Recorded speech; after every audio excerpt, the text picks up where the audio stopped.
সফলতা এটা এমন একটা বিষয় যেটা ভাগ্য দ্বারা নয়, মেহনত দ্বারা ডিসাইড করতে হয়।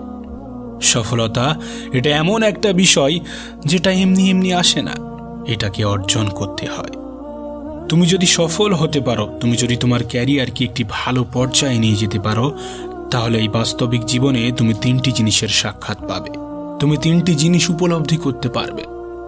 1, সফল হওয়ার আগে যারা তোমাকে ছেড়ে চলে গিয়েছিল, সফল হওয়ার পরে তারা আবার ফিরে আসবে। 2, যারা অবহেলা করত তারা আবার ভালোবাসতে শুরু করবে।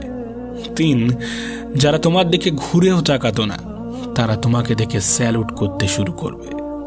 তোমাকে বলছি, তোমার সফল হওয়াটা কতটা জরুরি তা তুমি নিজেও জানো না। তোমার সফল হওয়াটা কতটা গুরুত্বপূর্ণ তা তুমি হয়তোবা নিজেও জানো না। মনে রেখো, জীবন হোক অথবা হোয়াটসঅ্যাপ, মানুষ কিন্তু স্ট্যাটাসে চেক করে। আর আমি শুনেছি যারা জীবনে হাজারো বিফলতার পরে সফলতা পায় তারা নাকি এই পৃথিবীর নায়ক হয়ে যায়। তুমি যদি এর আগে বিফল হয়ে থাকো তাহলে এই সুযোগটা হাতছাড়া করো না। তোমার নায়ক হওয়ার সুযোগটা হাতছাড়া করো না। তুমি যে কোনো ব্যক্তির এক্সাম্পল উঠিয়ে নাও, দেখবে তাদের জীবনে শুধুমাত্র সফলতার কাহিনী নেই, তার সঙ্গে আছে হাজারো বিফলতার কাহিনী।